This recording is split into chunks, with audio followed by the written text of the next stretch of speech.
Shalom semuanya. Baik, kalau Bapak Ibu itu senang sekali dengan sebuah judul khotbah, saya ingin menyampaikan dengan temanya ini berjudul kematian adalah suatu permulaan untuk memasuki kehidupan yang kekal.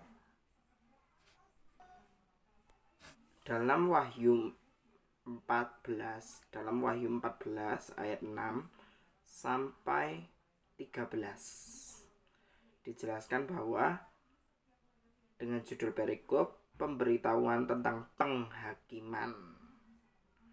Dan aku melihat seorang malaikat lain terbang di tengah-tengah langit, dan padanya ada Injil yang kekal untuk diberitakan kepada mereka yang diam di atas bumi, dan kepada semua bangsa, suku, bahasa, dan kaum. Dan ia berseru dengan suara nyaring, takutlah akan Allah dan muliakanlah Dia, karena telah tiba saatnya penghakimannya. Dan sembahlah Dia yang telah menjadikan langit dan bumi serta dan semua mata air. Ayat yang ke-8, dan seorang malaikat lain, malaikat kedua, menyusul Dia dan berkata, sudah rubuh, sudah rubuh menara Babel, kota besar itu yang telah memabukkan semua bangsa dengan anggur hawa nafsu dan cabulnya. Dan malaikat yang ketiga menyusul mereka dan berkata, jikalau seseorang menyembah binatang dan patungnya dan menerima tanda pada dahinya dan pada tangannya, maka ia akan meminum anggur murka Allah yang disediakan tanpa campuran dalam cawan murkanya, dan ia akan disiksa dengan api belerang di depan mata malaikat-malaikat kudus, di depan mata anak domba. Maka asap yang menyiksa mereka itu naik ke atas sampai selama-lamanya. Siang malam mereka tidak berhenti disiksa, yaitu mereka yang menyembah binatang serta patung, dan barang siapa telah menerima tanda namanya. Yang penting di sini adalah ketekunan orang-orang kudus yang menuruti perintah Tuhan Allah dan iman kepada Yesus. Ayat yang ke-13 ini adalah poin pentingnya, saudara.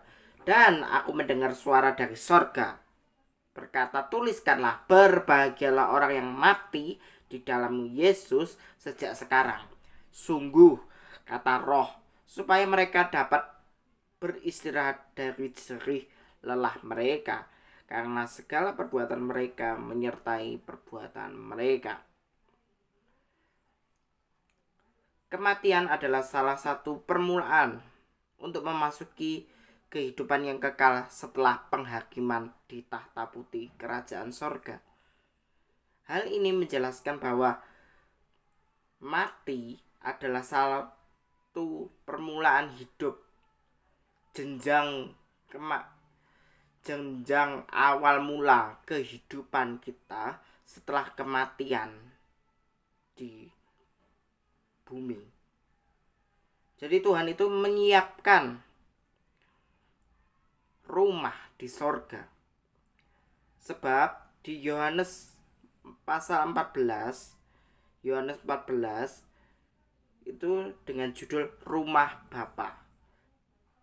Ayat yang kedua dan 3 dikatakan bahwa di rumah Bapakku banyak tempat tinggal. Jika tidak demikian, tentu aku mengatakannya kepadamu, sebab aku pergi ke situ menyediakan tempat bagimu.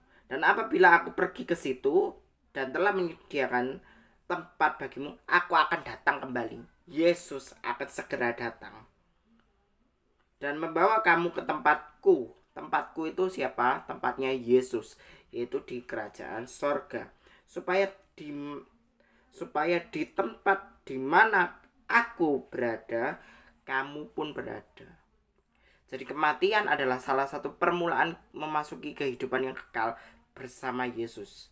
Memasuki perjamuan kawin kudus anak domba Allah. Yang dimana nanti kita akan memasuki era akhir zaman. Ini sudah memasuki era akhir zaman. Jadi suatu saat nanti Yesus akan datang, segera datang. Dan janjinya itu akan digenapi pada waktunya Tuhan, pada kairosnya Tuhan. Tuhan itu ingin bahwa kita sebagai manusia harus tetap berjuang di dalam kehidupan kita agar mendapati hati yang bijaksana, kemurnian hati, sikap kerendahan hati. Itu yang perlu kita tingkatkan setiap hari supaya kita dapat berkenan di hadapan Tuhan. Kembali lagi di Wahyu pasal 14 ayat yang ke-12 dan 13. Ya, saya lanjutkan. Kita baca di Wahyu pasal 14 ayat yang ke-12 dan 13. Yang penting di sini adalah ketekunan orang-orang kudus yang mau menuruti perintah Tuhan Allah, dan iman kepada Yesus. Dan aku mendengar suara dari sorga berkata, tuliskanlah, berbahagialah orang yang sudah mati di dalam Kristus sejak sekarang, kata Roh, yaitu sungguh, supaya mereka boleh beristirahat dari jerih lelah mereka, karena segala perbuatan baik mereka menyertai mereka. Jadi kematian adalah suatu permulaan untuk memasuki kehidupan kekal, di mana kita nanti dipertemukan kembali, reuni lagi dengan keluarga kita yang sudah di sorga. Kita akan satu reuni akbar di kerajaan sorga. Kita akan mendatangi sebuah undangan dari sorga, yaitu undangan pesta perjamuan kawin kudus anak domba Paskah, yaitu Yesus sendiri. Jadi Tuhan itu ingin bahwa kematian bukanlah akhir dari sebuah kehidupan, melainkan permulaan hidup yang baru bersama dengan Yesus. Jadi saudara, dalam menghadapi kematian adalah satu permulaan memasuki kehidupan yang kekal, kita dapat belajar bahwa kita diproses sama Tuhan di dalam dunia ini dengan satu tujuan, yaitu untuk memiliki hati yang bijaksana.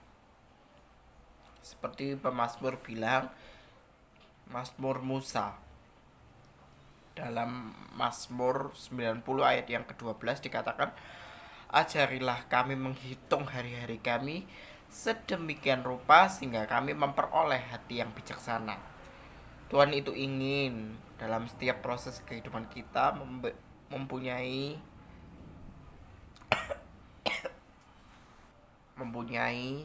hati yang bijaksana. Karena masa hidup kita cuma 70 sampai 80 tahun.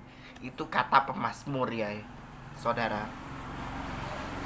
Jadi Tuhan itu ingin bahwa kematian adalah satu permulaan hidup yang baru bersama Tuhan di kekekalan.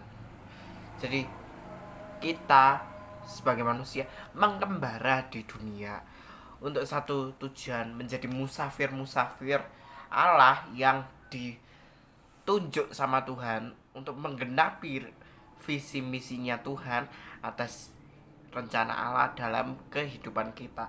Karena Tuhan itu ingin bahwa manusia ini adalah ciptaannya yang paling mulia, segambar dengan Allah, dengan maksud agar digenapilah rencana Allah, genaplah yang ditulis oleh Alkitab, bahwa Mesias itu adalah Yesus. Jadi kematian yang sesungguhnya adalah satu permulaan yang abadi, perjumpaan kita yang abadi dengan Tuhan kelak kemudian hari.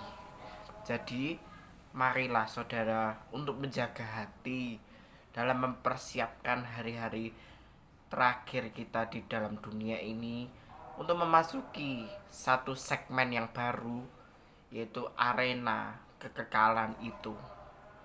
Jadi hidup hanya satu kali, perbuatlah yang baik supaya nama Tuhan dipermuliakan, dan hidup hanya satu kali untuk kemuliaan Tuhan.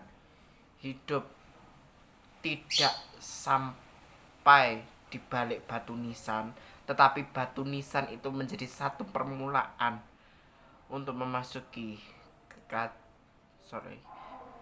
dari batu nisan itulah kita memasuki kehidupan yang kekal bersama Tuhan. Hidup bahagia, diundang lagi dalam pesta perjamuan kawin kudus anak domba Paskahnya Allah, yaitu Yesus, sang mempelai pria yang menjemput putra-putri kerajaan sorga memasuki dimensi yang baru, dimensi kekekalan, di mana kita akan dipertemukan lagi dengan orang-orang yang kita kasih. Tetapi percayalah saudara, Tuhan senantiasa menyertai kehidupan kita sampai pada akhir zaman. Dan itulah janji Tuhan. Tuhan akan menyertai kehidupan kita sampai pada akhir zaman. Oke saudara, demikianlah dengan judul khotbah kematian adalah satu permulaan untuk memasuki kehidupan yang kekal. Terima kasih saudara, dan Tuhan Yesus memberkati kita sekalian. Amin.